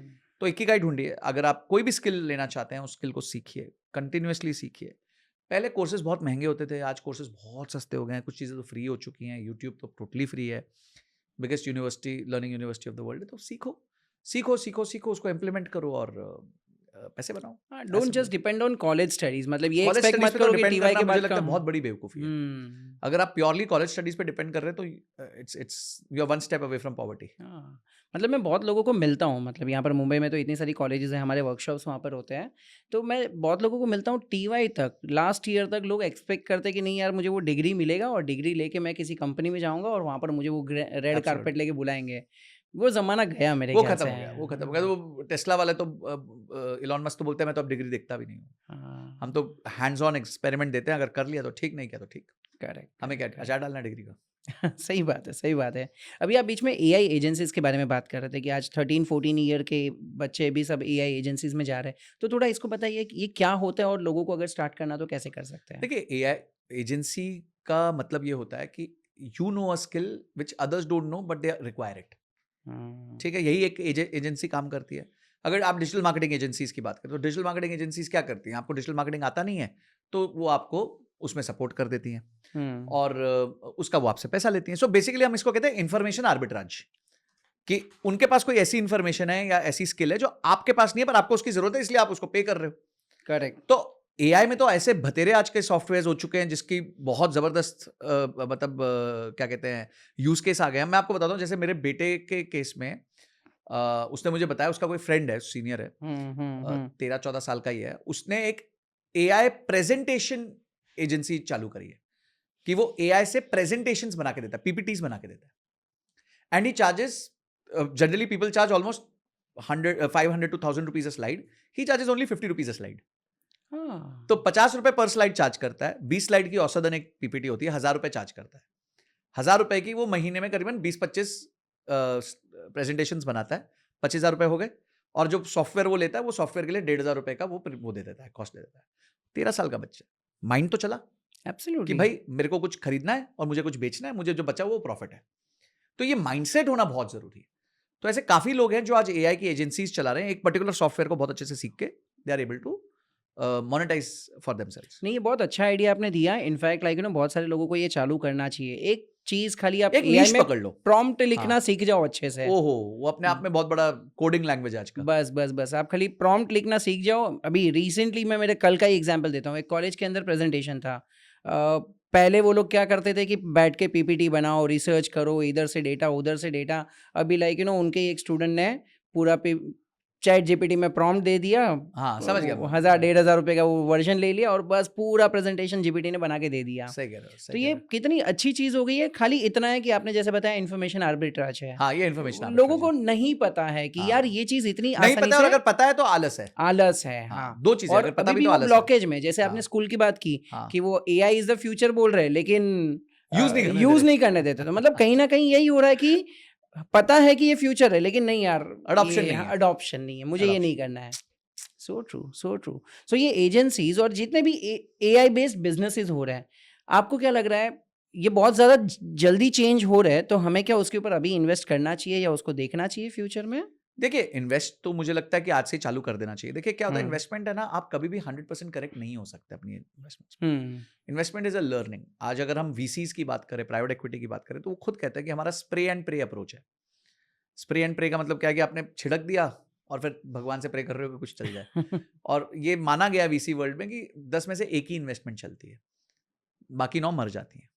बट वो जो एक चलती है फिर उसमें डबल इन्वेस्टमेंट होती है, क्योंकि अब समझ आ जाता है यार ये 10 घोड़ों पे बेट लगाई थी, ये चल पड़ा, अब इस पे डबल बेट लगानी है। तो वो ये बात का दुख नहीं मनाते कि मेरी 9 में पैसे चले गए, वो ये बात बोलते हैं अब इसको और इतना बड़ा कर दो कि बाकी 9 का लॉस भी अपन कवर कर लें। तो जब भी आप इन्वेस्टमेंट करेंगे तो आप हमेशा 100% राइट हों, ये पॉसिबल है ही नहीं, इट इज इम्पॉसिबल। तो आप पहला कदम रखिए, अगेन कैपिटल उतना डालिए जिसको खोने का गम ना हो, और उससे आप निवेश करना चालू करिए। और अगर आपको बहुत डर लगता है, आप कॉन्सेंट्रेटेड बेट मत लीजिए, आप बास्केट बेट लीजिए, आप ईटीएफ्स खरीदिए, आप म्यूचुअल फंड्स खरीदिए जो बास्केट में पैसा डालते हैं और जो चर्न करते रहते हैं उस बास्केट को। Correct correct correct correct amazing. Sir mutual fund की अगर हम बात करें तो म्यूचुअल फंड स्टार्ट करने के लिए लोगों को कन्फ्यूजन होता है कि क्या अमाउंट से स्टार्ट करें, कैसे सिलेक्ट करें। तो आप अगर एक लेमैन लैंग्वेज में किसी को समझा सको कि किस तरीके से अगर मुझे म्यूचुअल फंड में इन्वेस्ट करना है, एसआईपी सेट करनी है, तो इनिशियल अमाउंट क्या होना चाहिए और किस तरीके से सेक्टर्स उसमें डिवाइड करना है? देखिए starts with goal. Every time I will say this, it starts with the goal. अगर आपका गोल 10 साल का है और 10 साल में आपको समझिए 20 लाख रुपए इकट्ठे करने हैं, तो अब इस गोल को पकड़ के हम चलेंगे। अब इसके हिसाब से हम सबसे पहले सिलेक्ट करेंगे हमारा कि हमारे को कौन से फंड्स में पैसा डालना है, ठीक है। और उसके बाद हम बैकवर्क करके चेक करेंगे कि हमारे को कितना पैसा डालना है। अब आजकल बहुत कैलकुलेटर्स हैं, एसआईपी कैलकुलेटर है, स्टेप अप एसआईपी कैलकुलेटर है। तो आप ये सोच सकते हैं कि मैं आज एक एक्स अमाउंट से चालू करूंगा, उसको मैं कुछ परसेंटेज से बढ़ाता रहूंगा साल का, समझो 5%, 7%, 10%, जो आपको सही लगता है। और आप अपेक्षा करते हो कि आपको 12% का रिटर्न आएगा ओवर नेक्स्ट 12 ईयर्स, और 20 लाख रुपए आपको चाहिए, उसके हिसाब से वो आपको आज बता देगा आपको इतना एसआईपी का अमाउंट आता है। अब उस समझिए वो अमाउंट आता है फॉर एग्जाम्पल 10,000 रुपए, उदाहरण के तौर पर कह रहे हैं। अब वो 10,000 अगले साल 11,000 डालना है, फिर उसके अगले साल 12,100 डालना है, ऐसे करके डालना। तो जैसे ही वो अमाउंट आ जाता है फिर उसके बाद एसेट एलोकेशन होता है। एसेट एलोकेशन में हमें क्या चेक करना है, हमारे को ये चेक करना है कि क्योंकि हमारे पास 10 साल की अवधि है, तो हम थोड़ा पैसा मिड कैप स्मॉल कैप में भी डाल सकते हैं, क्योंकि वो लंबे समय के लिए हमें ग्रोथ दे सकता है। मिड कैप स्मॉल कैप में अगर आप छोटे समय के लिए पैसा डालते हैं तो देयर इज अ चांस कि वो क्रैश कर जाए। तो इसीलिए मिड कैप स्मॉल कैप में आप तभी पैसा डालें जब आपका होराइजन 6-7 साल से ज्यादा का हो। तो यहाँ 10 साल का होराइजन है, तो 10 साल के होराइजन के हिसाब से कुछ मिड कैप फंड्स, कुछ स्मॉल कैप फंड्स ले लीजिए, और कुछ आप अपने इंडेक्स फंड ले लीजिए, जैसे निफ्टी 50 हो गया, निफ्टी नेक्स्ट 50 हो गया, ये ले लीजिए, और उसके बाद उस पर निवेश करिए, और उसके बाद दुकान बंद करके भूल जाइए और उस पर पैसे डाल दीजिए। It's as simple as that. It's a matter of 2 hours to plan your 10 years. बस 2 घंटे की प्लानिंग चाहिए आपको। बस खाली लोगों ने कन्फ्यूजन बना के रखा है उसमें। वो तो माल तभी बिकेगा ना।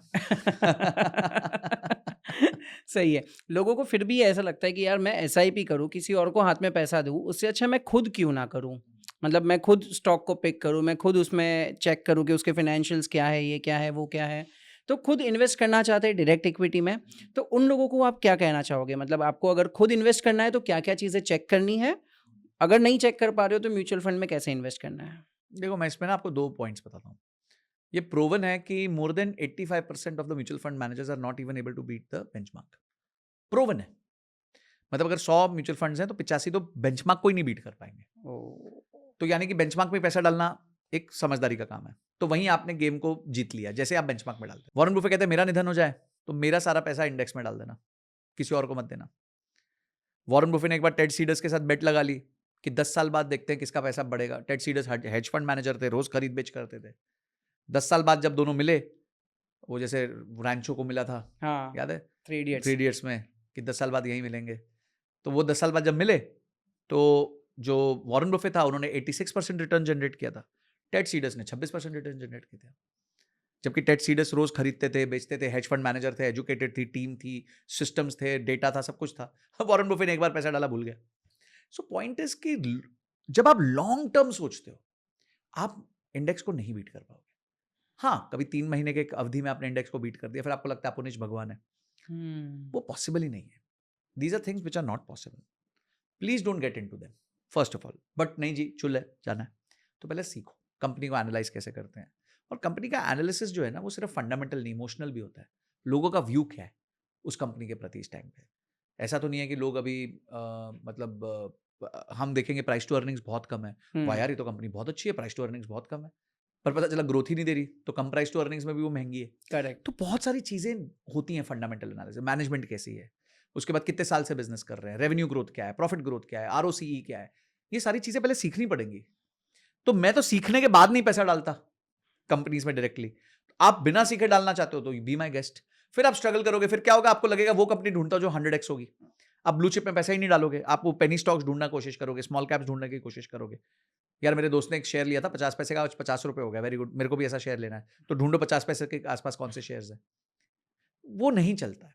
सो इन long run, if you want to create wealth, stay away from the stock market, अपना पैसा इंडेक्स में डालो या फिर कुछ सिलेक्टेड म्यूचुअल फंड्स में डालो और भूल के बाहर निकल जाओ।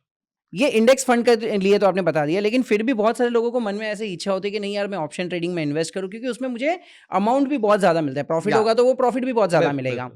तो क्यों प्रॉफिट नहीं हो पाता है उनको वहाँ पर? मतलब क्या राइट सिलेक्शन या राइट टाइमिंग? दोनों ही नहीं, राइट माइंडसेट। हाँ। सबसे पहली प्रॉब्लम ये है। तो let me give you a data here कि सेबी कहता है 93% of the traders in FNO lose money over 3 years। और पिछले 3 साल में उन्होंने 1,81,000 करोड़ का लॉस किया है। एंड गेस द 7%, ये 7% वो हैं जो फॉरेन इंस्टीट्यूशनल इन्वेस्टर्स हैं, एल्गो ट्रेडर्स हैं। तो यानी कि पैसा तो वही लोग कमा रहे हैं जो सिस्टम से चलते हैं, ठीक है। तो आप एफएनओ का प्रॉब्लम ये है कि एफएनओ में गेट रिच क्विक होता है, उसमें अनलिमिटेड प्रॉफिट दिखता है कि मैं 2 रुपए का ऑप्शन खरीदूंगा तो वो कल को 200 भी हो सकता है, पर यह है profit. But what is the probability of profit? So the important question is not profit, the important question is what is the probability of profit. तो जब तक आप प्रॉफिट चेज करोगे आप प्रॉफिट नहीं बनाओगे, जब आप प्रोबेबिलिटी ऑफ प्रॉफिट चेज करोगे आप वो बनाओगे। पर प्रोबेबिलिटी ऑफ प्रॉफिट जब आप बढ़ाते हो तो आपका रिटर्न्स कम होकर रह जाता है 1%, 2%, 3% महीने का। वो किसी को चाहिए नहीं, क्योंकि सबको चाहिए 10% महीने का, 20% महीने का। वो पॉसिबल नहीं है। अगर वो पॉसिबल होता तो अंबानी जी बिजनेस नहीं कर रहे होते, अडानी जी बिजनेस नहीं कर रहे होते, वो भी बैठ के एफएनओ कर रहे होते यार, ठीक है। तो ये सब पॉसिबल है नहीं। हाँ, क्या पॉसिबल है वो मैं बताता हूँ। आप इसमें शिक्षा ले सकते हो, सीख सकते हो, और कुछ पोर्शन अपने कैपिटल का, वही 100 रुपए का 5 रुपए सिस्टम गया तो गम नहीं है, गया तो गम नहीं, और उस पर आप ट्रेडिंग स्टार्ट कर सकते हो। हाँ, मैं ये नहीं कह रहा कि सब ऐसे होंगे जो पैसा लॉस करेंगे, कोई एक सीख के।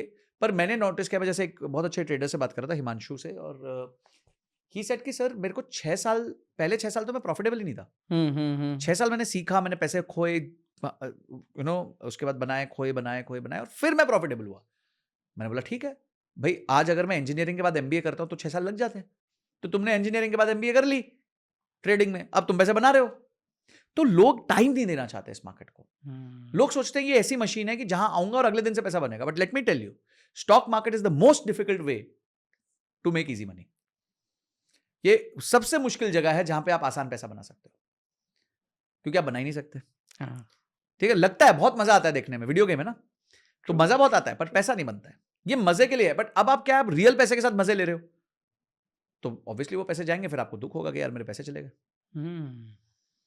मैं आपको बताता हूं, मैं पिछले 18 साल से इन्वेस्टमेंट्स, ट्रेडिंग सब कुछ कर रहा हूं, सब कुछ कर रहा हूं। मुझे जितना पैसा म्यूचुअल फंड्स ने बना के दिया, किसी और चीज ने नहीं बना के दिया। आज अगर मुझसे आप पूछो कि Sanjay what is your advice to yourself at 22, only invest in mutual funds.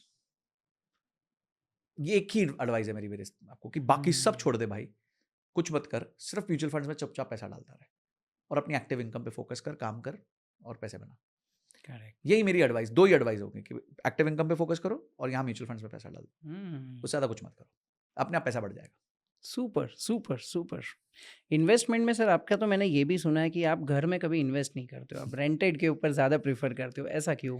देखो, पहले ना घर का उपयोग समझो, क्या वो घर एक्चुअली इन्वेस्टमेंट है? मतलब अगर आप एक घर रहने के लिए ले रहे हो तो वो तो इन्वेस्टमेंट है ही नहीं ना, तो उसको बोलना ही इन्वेस्टमेंट गलत है। इन्वेस्टमेंट तो तब होती है जब आप उसमें नहीं रहोगे, आप उससे अपेक्षा करते हो कुछ रिटर्न आएगा। अब रिटर्न 2 तरीके से आ सकता है, या तो उसमें से कुछ कैश फ्लो आएगा रेंटल के फॉर्म में, या उसका कैपिटल अप्रिसिएशन होगा। अब घरों में ये अधिकांश देखा गया है कि रेंटल यील्ड 2% के आसपास होती है, हैसल्स बहुत होते हैं, हाँ। और धीरे धीरे जैसे जैसे प्रॉपर्टी ओल्ड होती है उसकी वैल्यू कम होने लग जाती है, अपार्टमेंट्स के केस में। हाँ, करेक्ट करेक्ट, ठीक है। अब आप लैंड खरीदते हो तो उसमें कोई रेंटल नहीं आता, पर हो सकता है उसमें आपको 5-10 साल बाद बहुत जबरदस्त वैल्यू मिल जाए। तो पहले तो आप पहले ये क्वेश्चन को आंसर करो कि क्या ये घर आप रहने के लिए खरीद रहे हो या इन्वेस्टमेंट के लिए खरीद रहे हो। क्वेश्चन नंबर 1 ये। क्वेश्चन ये नहीं है कि आप कहते हो, मना करते हो, ये पॉइंट है कि आप रहना चाहते हो या इन्वेस्टमेंट करना चाहते हो। अब आप कहते हो जी मैं इन्वेस्टमेंट करना चाहता हूं, तो इन्वेस्टमेंट को तो हम बिना इमोशन के ही देखेंगे, क्योंकि वो कहते हैं ना प्यार के साथ व्यापार नहीं होता, तो अब आप प्यार भी करोगे, व्यापार भी करोगे तो प्रॉब्लम में आ जाओगे, तो साइड कर दो। अब आपका क्वेश्चन है कि मेरे को घर खरीदना है जी, मेरे को घर रहना है, बिल्कुल रहो, कोई प्रॉब्लम नहीं है। अपनी औकात चेक कर लो, अपनी हैसियत चेक कर लो। 2 करोड़ का घर खरीदना है, नो प्रॉब्लम, 200 करोड़ का खरीदो।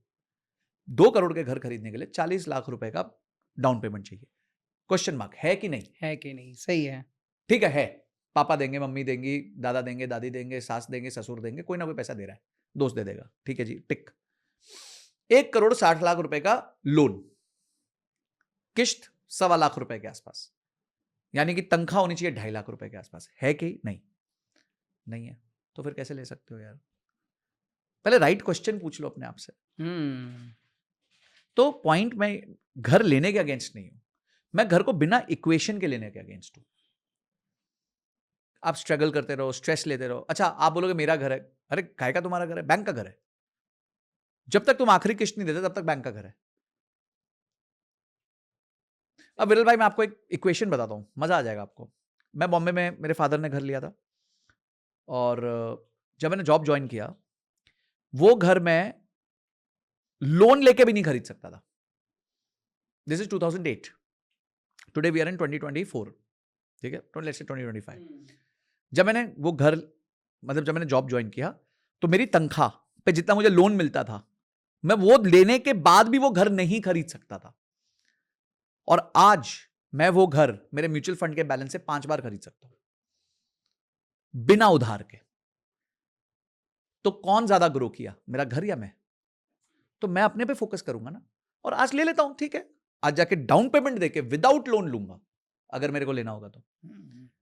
कि चलो जी, बाजू वाला घर बिक रहा है, संजय लेना? हाँ ले लो, ठीक है पैसा, कल भेजता हूं। ट्रू। तो ये ताकत मेरे को कब मिली? ये 17 साल में मिली। घर तो नहीं भागा उतना तेजी से ऊपर। अब लोग क्या बोल रहे हैं, सर पिछले 3 साल में बहुत भागा, 4 साल में बहुत भागा। अरे आप 3-4 साल नहीं, 3-4 साल में तो स्टॉक्स भी बहुत भागे हैं। आप 20 साल देखो, 15 साल देखो, और यही दिमाग नहीं चलता लोगों का लॉन्ग टर्म इन्वेस्टमेंट। आपको एक मजेदार डेटा बताऊं, अगर 100 लोग म्यूचुअल फंड में निवेश करते हैं, तो आपको क्या लगता है कि 5 साल के बाद कितने लोग रह जाते होंगे उसमें से एसआईपी में? 50%? Very good, 11%। ओह, मतलब 100 में से 89 लोग दुकान छोड़ के भाग जाते हैं। कैसे पैसे बनाओगे बॉस? क्योंकि कंपाउंडिंग का इफेक्ट तो 7-8 साल बाद आता है। पेशेंस खो देते हैं लोग। अब मैं अगर उस 11% में हूं, मैं तो 10 साल से हूं, तो शायद मैं 3% में होऊंगा। करेक्ट। तो अगर मैं उस 3% में हूं, तो मेरी वेल्थ भी 3% के हिसाब से होगी। फिर तुम बोलोगे नहीं जी, आप तो लक्की थे। अरे काय का लक्की था? मेरा इनपुट देखो यार, मैं 10 साल से लगा हुआ हूं, मैंने क्रैश देखा, मैंने साइडवेज मार्केट देखी, मैंने बहुत टाइम तक आरओआई नहीं देखी। तो ये सब चीजें आपको तब पता होती हैं जब आप थोड़ा बहुत नॉलेज लेते हो, एजुकेशन लेते हो, केस स्टडीज सुनते हो। अब वॉरेन बुफे की नहीं सुनोगे तो किसकी सुन लोगे यार? पीटर लिंच की नहीं सुनोगे तो किसकी सुनोगे? राधा किशन धमानी जी की नहीं सुनोगे, किसकी सुनोगे? राकेश जी की नहीं सुनोगे, किसकी सुनोगे? So listen to these guys, they have spent a lot of time in the markets. और एक बात ध्यान रखना, खुद तो ट्रेडिंग करते हैं, हमारे को इन्वेस्टिंग सिखाते हैं। अरे वो गुरु है, वो ट्रेडिंग पहले दिन से नहीं कर रहा होगा, और उसको पता है वो आपसे बात कर रहा है जिसको नहीं आता, तो पहले आपको इन्वेस्टिंग बोलेगा। भाई नवजात बच्चे को पहले दिन आप रोटी थोड़ी खिलाते हो, पहले दिन तो लिक्विड डाइट पे डालते हो। बेटा बोले नहीं यार, मेरे को तो पहले दिन रोटी खानी है, अभी जन्माऊं। अरे यार कैसे खा, अलाउड ही नहीं है। तो इसी तरह इन्वेस्टमेंट्स में अलाउड नहीं, पर वहां रोक टोक कर सकती है माँ, यहां कोई माँ नहीं होती, तो यहां अपनी मर्जी से लोग कर रहे होते हैं। करेक्ट करेक्ट करेक्ट, बढ़िया। तो आपने एक चीज तो बता दी कि रियल एस्टेट में इन्वेस्टमेंट, पहले यही सोच लो कि आप घर ले रहे हो तो क्यों ले रहे हो। हाँ। तो रियल एस्टेट तो एक इतना रिटर्न दे नहीं पाएगा, तो आपको उसमें नहीं जाना चाहिए। अभी आप बीच में, मैं ये कह रहा हूं कि अगर आपको एक अपॉर्चुनिटी मिलती है, आपको लगता है एक प्लॉट है जी, आपको क्लियरली पता होना चाहिए what are you buying, why are you buying, मैं क्या खरीद रहा हूं और क्यों खरीद रहा हूं। हाँ। अगर आपको लगता है एक प्लॉट है जी, कोई रोड कटेगी, कुछ इंफॉर्मेशन है आपके पास, 10 साल में ये प्लॉट 10 गुना हो जाएगा, और मुझे 10 साल पैसे की आवश्यकता नहीं है, तो be my guest, please invest, कोई प्रॉब्लम नहीं है। बट अगर आपको लगता है जी मेरे को हो सकता है बीच में पैसे चाहिए होंगे, इस लोकेशन पे मेरे को कॉन्फिडेंस नहीं है, मेरी आंखों के सामने नहीं है, मेरा कॉन्फिडेंस नहीं, तो क्यों स्ट्रेस ले रहे हो यार? आधा प्लॉट तो बेच नहीं पाओगे, आधा प्लॉट बेच नहीं पाओगे, पौना प्लॉट बेच नहीं पाओगे उस दिन। तो आप स्टॉक्स में डाल दो, निफ्टी में डाल दो, किसी में डाल दो। आपका निफ्टी भी आपको 10 साल में 4-5 गुने का रिटर्न दे देता है। सो पॉइंट इज नॉट कि मत इन्वेस्ट करो, मैं कह किसी चीज में भी इन्वेस्ट करो, थोड़ा राइट इन्वेस्टमेंट फ्रेम से करो। एफएनओ में करना है राइट इन्वेस्टमेंट फ्रेम से करो, क्रिप्टो में करना है राइट इन्वेस्टमेंट फ्रेम से करो। आपको पता होना चाहिए उस इन्वेस्टमेंट का नेचर क्या है, स्वभाव क्या है। जैसा हमें पता है म्यूचुअल फंड का जो स्वभाव है वो लॉन्ग टर्म वेल्थ क्रिएशन है, तो आप ज्यादा पैसा उधर बेट कर सकते हो क्योंकि आप देश की टॉप कंपनीज पे बेट कर रहे हो, बास्केट पे बेट कर रहे हो, इंडेक्स पे बेट कर रहे हो। अब वो डूबा तो देश ही डूब जाएगा, वैसे ही तुम्हारे पैसे की कोई वैल्यू नहीं बचेगी। True true true. पर क्रिप्टो तुम्हें पता है रिस्की है, करना चाहते हो थम्स अप, कितने से करो? 5 रुपए से। एफएनओ करना चाहते हो थम्स अप, सीखो 5 रुपए से करो। रियल एस्टेट करना चाहते हो उसके नेचर समझो, वो इलिक्विड एसेट है, लॉन्ग टर्म में रिटर्न देगा, करो। वो पैसे की आवश्यकता नहीं है, 10 लाख रुपए डाले प्लॉट में, अब वो 10 लाख रुपए तुम भूल चुके हो 10 साल के लिए। हाँ, बीच में नसीब अच्छा हुआ, 5वें साल आपको प्रॉपर्टी का अच्छा रेट मिल गया, अब चले जाना। पर आपकी प्लानिंग के हिसाब से 10 साल तक आपका वहां पे किसी प्रकार का रिक्वायरमेंट नहीं होना चाहिए पैसे का। सर मैंने इन्वेस्ट किया, मेरे फादर ने इन्वेस्ट किया था रियल एस्टेट में, हम लोग ने कोई रिटर्न्स नहीं कमाए 8 साल में, जीरो रिटर्न्स, जीरो। जितना डाला था उतना मुश्किल से निकाला है, पर हमें फर्क नहीं पड़ा। क्यों? क्योंकि वो हमारे लिए ऐसा पैसा था जिससे हमारे को घर नहीं चल रहा था। सो दिस इज माई, मतलब हो सकता है लोगों को लगे कि बार बार मैं मना करता हूं, मैं मना नहीं कर रहा हूं, मैं स्वभाव समझ लो इन्वेस्टमेंट का, कि स्वभाव क्या है उस इन्वेस्टमेंट का। और लोगों को आजकल एकदम गेट रिच क्विक वाली अब वो schemes देखिए, चाहिए वो रहती तो है। एक कहावत पढ़ी थी मैंने ट्रक के पीछे कि धीरे धीरे चलोगे तो बार बार मिलेंगे, ज्यादा जल्दी मचाओगे तो हरिद्वार मिलेंगे। तो आप डिसाइड कर लो आपको बार बार मिलना है या हरिद्वार मिलना है। So you have to decide that. True true. Sir अगर मैं 2025 की देखूँ तो सबसे प्रॉफिटेबल सेक्टर आपने 2-3 तो मुझे बता दिया, इंफ्रा, डिफेंस, ईवी, और क्या-क्या सेक्टंस हम एक्सप्लोर कर सकते हैं? जैसे मैंने आयुर्वेदा बताया, Ayurveda Yes. Could be one very good sector जिसमें हम्म, इन्वेस्टमेंट्स हम्म। की जा सकती हैं। एंड उसके अलावा कंजम्पशन थोड़ी स्लो हुई है, तो कंजम्पशन ड्रिवन सेक्टर्स तो मुझे वैसे टेंशन वाले लग रहे हैं अब थोड़े से। पीछे हमने देखा है कि जो एफएमसीजी की सबसे बड़ी कंपनी है वो भी काफ़ी सिग्निफिकेंट तरीके से ड्रॉप हुई है। और बस I think these are the picks which defence related जो सप्लाईज हैं वो अच्छी हो सकती हैं, क्योंकि गवर्नमेंट इंडिजनाइजिंग में बहुत फोकस कर रही है, यानी कि जो चीज़ें वो इंपोर्ट कर रही थी उसको वो फोकस कर रही है कि इंडिया में ही बन जाए। बन जाए, तो काफ़ी हाँ। स्टार्टअप्स को वो सपोर्ट कर रही है, उनका एक प्रोग्राम भी है innovation for defence excellence iDEX करके, तो which is doing very well. तो ये है सारी चीज़ें जो मतलब आपको इन सब चीज़ों में आप पैसा डाल दे सकते हो। सकें। बढ़िया है। सो सर आज के आपकी कन्वर्सेशन से मुझे ईटीएफ के बारे में तो बहुत सारी चीज़ें सीखने मिली। एक चीज़ मुझे और थोड़ा सीखना है, जानना है, इनफैक्ट हमारे व्यूअर्स भी आपसे सीखना चाहेंगे। मैंने सुना है एसएमई के अंदर भी लोग इन्वेस्ट कर सकते हैं। तो ये क्या होता है और कैसे इन्वेस्ट कर सकते हैं? देखिए, एसएमई में एसएमई आईपीओ आते हैं। बॉम्बे स्टॉक एक्सचेंज में एसएमई इंडेक्स है, एनएसई में इमर्ज करके एक इंडेक्स है, ओके। और उसमें स्मॉल एंड मीडियम कंपनीज पैसा रेज कर रही हैं, और वो एक अच्छा एसेट क्लास है इन्वेस्ट करने के लिए। बट मैं सिर्फ उसमें यही कहना चाहूंगा कि उसमें 2-3 प्रॉब्लम्स है। एक तो वो एक्सट्रीमली हाई रिस्क है, हाई रिस्क भी नहीं है, एक्सट्रीम। एक्सट्रीमली हाई रिस्क है। ठीक है, तो पहली चीज आपको ये ध्यान रखनी है। सेकेंड चीज आपको ये ध्यान रखनी है कि उसमें वॉल्यूम्स नहीं होती। तो अगर समझिए वो आपको एलोकेशन मिल गया आईपीओ में या आपने खरीद लिया, तो you will have to hold it for at least 3-4 years. थोड़ा वेटिंग टाइम देना पड़ेगा आपको उसको भी, लॉन्ग टर्म एसेट है वो, ऐसा नहीं है दिन दुगनी रात चुगनी नहीं है। रोज अगर हो गया तो नसीब है, पर नॉट नेसेसरी कि ये होगा ही होगा आपके साथ। करेक्ट ठीक करेक्ट है? करेक्ट। तो ये दूसरा एसएमई का ड्रॉबैक है।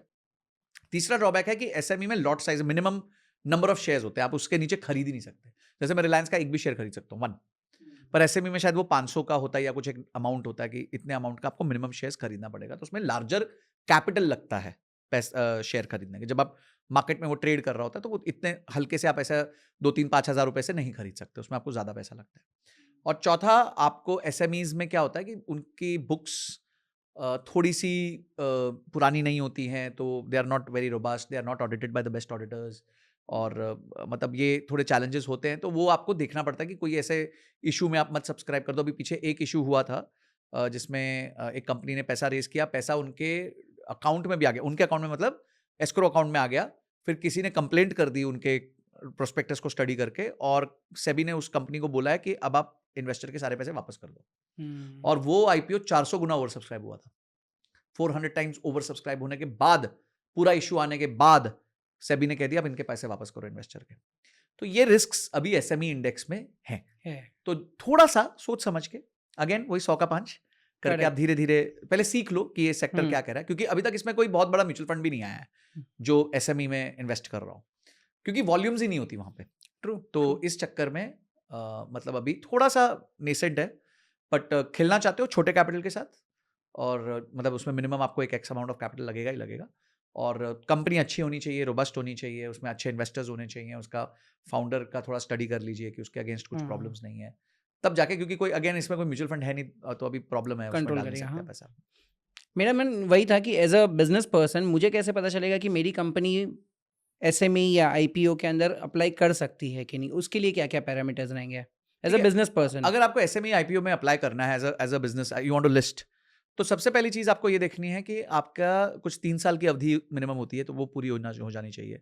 कुछ मिनिमम कैपिटल रिक्वायरमेंट है, वो पूरा होना चाहिए। अभी सेबी का एक रिसर्च पेपर आया है कि 3 करोड़ से नीचे की जो कंपनीज है प्रॉफिट में, उनको वो नहीं लिस्ट करने देंगे। ऑपरेशनल प्रॉफिट, एबिटा जिसे कहते हैं, तो ऑपरेशनल प्रॉफिट जिनका 3 करोड़ से नीचे होगा उसको लिस्ट ही नहीं करने देंगे, क्योंकि पीछे जैसे मैंने बताया बहुत सारे स्कैम्स भी आए और होता ही है ये सब। वो करेक्ट। मुझे जसपाल भट्टी का भी याद है, वो PP water balls, Prem Prakash गोलगप्पे वाले का पूरा आईपीओ का पूरा सीन, तो वो पूरा सीक्वेंस बता ना, हाँ न्यूज़पेपर काफी, में ऐड दे दो, ये यस करो ये यस, करो।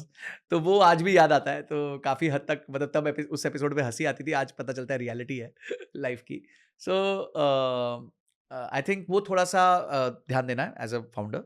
और मेरे को लगता है ऑनेस्टली अगर आप लेके आएंगे, जैसे हमारे आचार्य मनीष ग्रोवर जी लेके आए थे, honest company, honest business, doing very well, 11 crore का पैट कर रही है, 200 करोड़ पे लिस्ट हुई, उसके बाद आज जाके 4000 करोड़ की हो गई है, वो अभी भी एसएमई कंपनी है।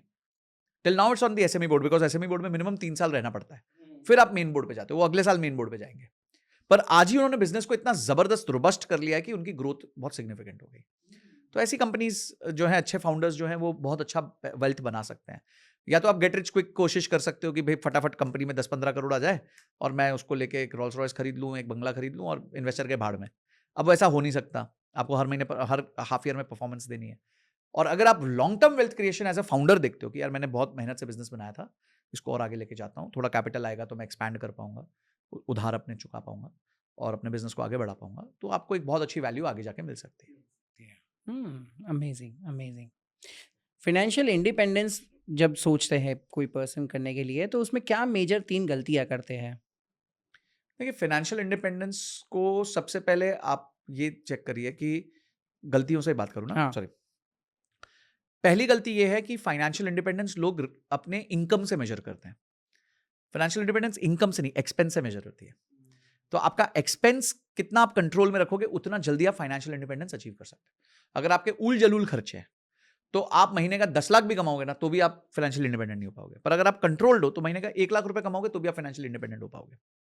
तो आपके खर्चे अगर नियमित है, कंसोलिडेटेड है, तो पहली चीज यही है कि रेवेन्यू नहीं, कॉस्ट पे फोकस कीजिए। सेकंड है, लोग फाइनेंशियल फ्रीडम इमीडिएटली चाहते हैं। इमीडिएटली वो नहीं होगा। एक कोई भी व्यक्ति अगर आज काम चालू कर रहा है, तो उसको 10 से 15 साल लगेंगे एक मीनिंगफुल लाइफ और मीनिंगफुल फाइनेंस बनाने के लिए। अगर वो नौकरी कर रहा है, बिजनेस कर रहा है, तो हो सकता है अगर वो अच्छा बिजनेस कर ले तो 7-8 साल में, 10 साल में वो अचीव कर ले। बट 15 साल होराइजन लेके मिनिमम चलना पड़ेगा, उससे नीचे काम नहीं होगा। और तीसरी चीज ये है कि लोगों को फाइनेंशियली फ्री होने के बाद का पर्पस नहीं पता। उन्हें सिर्फ फाइनेंशियली फ्री होना है। पर्पस क्या है, क्यों फाइनेंशियली फ्री होना है, ये नहीं पता। They don't know the why, and because they don't know the why, by the time they reach there, they feel very hollow, empty, कि अब मैं करूंगा क्या, चल मैं नौकरी कंटिन्यू करता हूं। तो एक वाई बहुत इंपॉर्टेंट है। जैसे मेरा वाई था कि मैं लोगों को एजुकेट करना चाहता था फाइनेंस के अराउंड, और बहुत टाइम से करना चाहता था। तो मेरा वाई क्लियर था, इसलिए मैंने अगले दिन से वाई पे फोकस कर लिया। हाँ, पहले 6 महीने मेरी कोई कमाई नहीं हुई आफ्टर लिविंग माई जॉब, और मतलब ऐसे कोई मेरे पास कैश फ्लो नहीं था, बट उसमें को हर्ट नहीं किया, बिकॉज मैं फाइनेंशियली फ्री था, तो मैं बिल्ड कर पाया। सो मैं कहता हूं हमेशा कि आप लाइफ में 2 बार अपने पर्पस को जी सकते हो। One when you have nothing to lose, and one when you have so much that you can not lose everything. तो फाइनेंशियल फ्रीडम वो वाली स्टेज है जब आप ये कर सकते हो achieve. So true. Life time अगर मैं एक ही इनकम पे डिपेंड रहूं, तो क्या ये गलती है? वॉरेन बुफे कहते हैं कि if you are dependent on one source of income, you are one step away from poverty. तो अब इससे ज्यादा मेरे पास तो कोई आंसर बचा नहीं देने को, बिकॉज जब गुरु श्री वॉरेन बुफे ने ये बोला है, तो फिर then it's a meaningful statement. True true. Sir, अगर हमें रिलायंस और अडानी, ये 2 जन के पास से कोई अगर मेजर लर्निंग लेनी हो, तो कौन सी लर्निंग ले सकते हैं अपने बिजनेस के लिए? देखिए, अगर आप एक बिजनेसमैन हैं, तो रिलायंस और अडानी के प्रोसेसेस सीखने बहुत जरूरी हैं। जैसे रिलायंस के केस में वो परचेज कैसे करते हैं, या फिर इवन अडानीज के केस में वो परचेज कैसे करते हैं, तो they work on a system called BOM, bills of material. तो बिल्स ऑफ मटेरियल में वो क्या करेंगे, जो भी चीज़ वो खरीदते हैं, उनकी टीम पूरी उसकी तहस नहस कर देगी। अगर वो फ़ोन खरीदेंगे, तो फ़ोन के सारे पार्ट्स को अलग कर देंगे, उसका प्लास्टिक, उसका रबड़, उसके चिप्स, उसके कॉपर वायर, उसका सब कुछ जो फ़ोन के अंदर है, सबको एकदम डिसमेंटल करेंगे। एक एक चीज़ की कॉस्टिंग लेंगे, और उसके बाद देखेंगे कंसोलिडेटेड ये फोन कितने का बनना चाहिए, और एंड में अपने उसको बुलाएंगे, वेंडर को बोलेंगे देख भाई ये सब करके ये फोन बनता है 1,500 रुपए में, तू एक काम कर अपनी 7% का मेहनताना रख, 10% का मेहनताना रख, और हमारे को 1650 में दे दे, बट हमारे को 1 करोड़ पीस चाहिए। तो वो वॉल्यूम्स पे खेलते हैं, तो वो अपने वेंडर को भी जीने देते हैं, ऐसा नहीं है वेंडर को खत्म कर देते हैं, वेंडर को भी जीने देते हैं, but they are very clear कि they want everything dirt cheap. Correct. तो क्योंकि क्या है, जब आप खरीदोगे सस्ता ना तब आप बेचोगे सस्ता, और जब आप बेचोगे सस्ता आप मार्केट को डिसरप्ट कर दोगे। तो इसे हम कहते हैं कॉग्स ऑफ कॉग्स थियरी। एक होता है कॉग्स यानी कि कॉस्ट ऑफ गुड्स सोल्ड, एक होता है कॉग्स ऑफ कॉग्स यानी कि जो चीज आप बेच रहे हो उसके रॉ मटेरियल की कॉस्ट क्या है। तो जो लोग जितनी बार कॉग्स ऑफ कॉग्स में जाते हैं उतना वो डिसरप्शन लेके आते हैं। जैसे अडानीज के केस में ये कहा जाता है कि जिस वेंडर को वो अपना काम आउटसोर्स करते हैं, समझो उनको एक बड़ा पैकेज मिला, उन्होंने 6 लोगों को दे दिया। अब कोई भी बिजनेसमैन बोलेगा ठीक है यार 6 लोगों को दे दिया, वो लोग करेंगे ना, उनका एक बंदा उसके साथ बैठेगा, आपके वेंडर के साथ। अब वो वेंडर एक और सब वेंडर लेता है, तो अडानी का बंदा उसके साथ बैठेगा। तो ऐसे वो L6 तक जाते हैं। अगर समझो कोई सप्लायर वियतनाम में बैठा है तो वहां पे अडानी का बंदा बैठेगा, क्योंकि उसको पता है वहां से डिले हुआ तो प्रोजेक्ट में डिले हुआ, प्रोजेक्ट में डिले हुआ तो कॉस्ट बढ़ेगी, कॉस्ट बढ़ेगी तो मेरे पे एलडीज भी लगेंगी और मेरा प्रोजेक्ट वायबल नहीं रहेगा। तो इस तरीके से वो लोग ऑपरेट करते हैं, उनके सिस्टम्स बहुत स्ट्रांग है, और इसलिए वो जहां है वहां है। ऐसे मस्त, मतलब इट्स, ये तुक्का नहीं है, एक तरीका है। Amazing. अगले 30 दिन में मुझे अगर 9 लाख रुपए कमाने हो तो कैसे कर सकते हैं? मेरी वीडियो देख सकते हैं। नहीं मतलब क्या किया था वैसा? देखिए उसमें एक चीज, मेरा कैपिटल बहुत बड़ा था, तो इट वाज अराउंड करोड़ रुपए, and that month was a very good month because it was a flat month. पता नहीं, मेरे को ऐसा लगता है वो वीडियो डालने के बाद कोई महीना आया ही नहीं जब मैंने 9 लाख रुपए फिर से उस स्ट्रैटेजी बनाया। हाँ 5 लाख 6 लाख 3 लाख 2 लाख वो सब बनता रहता है, बट वो उतना बड़ा क्वांटम नहीं बन पाया फिर से कभी। Maybe I will get another month later in the year, या कभी मिलेगा। तो वो हमारा जैकपॉट मंथ था, और हमने अपनी स्ट्रैटेजी को इस्तेमाल किया, और उस स्ट्रैटेजी से हमने बहुत जबरदस्त पैसा कमाया उस महीने में। वही स्ट्रैटेजी थी। देखिए स्ट्रैटेजी तो हम, जब आप एक ही स्ट्रैटेजी पे वर्क करते रहते हैं ना, तो कोई कुछ महीने आते हैं आपकी लाइफ में जो आपको बम्पर रिटर्न्स देके जाते हैं, कुछ महीने आएंगे जहां कम भी हो, पर सालाना रिटर्न्स जब हम देखते हैं तब भी हम 18 से लेके 25% के आसपास का रिटर्न बनाते हैं उस स्ट्रैटेजी से, जो मुझे लगता है कि रीजनेबली ओके रिटर्न है। अब देखो उससे ज्यादा लालच करना मेरे को लगता है उससे फिर आप ऑप्शंस में पैसा बना नहीं पाओगे। एक तो आप Correct. ऑप्शंस में पैसा बना रहे हो, ये बहुत बड़ी बात है अपने आप में। सही है, सही है। पैसिव इनकम कैसे बनाई जाती है? 2 तरीके से, आपके या तो अपने स्किल से या आप अपने फाइनेंस से। तो अगर आपके पास पैसे नहीं है तो अपनी स्किल्स को फोकस कीजिए, अपने आप को लिस्ट कीजिए, अपने आप को मोनेटाइज करना सीखिए, अपने आप को मार्केट करना सीखिए। ये मत बोलिए कि मुझे तो आता नहीं है, ये बहुत लो मानसिकता का स्टेटमेंट है। आप अपने आप को मार्केटिंग करना सीखिए, डिजिटल जाइए। कुछ लोग गाली भी देंगे, इट्स ओके, नो प्रॉब्लम। अपने आप को इम्प्रूव करते रहिए, क्योंकि आप सबको कंट्रोल नहीं कर सकते। करेक्ट। और अगर आपके पास पैसा है तो पैसे के लिए आपके पास बहुत सारे इंस्ट्रूमेंट्स हैं। जैसे आपके पास एफडीज हैं, एफडी के अलावा आपके पास कॉर्पोरेट एफडीज हैं जहाँ ज़्यादा ब्याज मिल जाता है। उसके अलावा P2P लेंडिंग के बहुत सारे प्लेटफॉर्म्स हैं।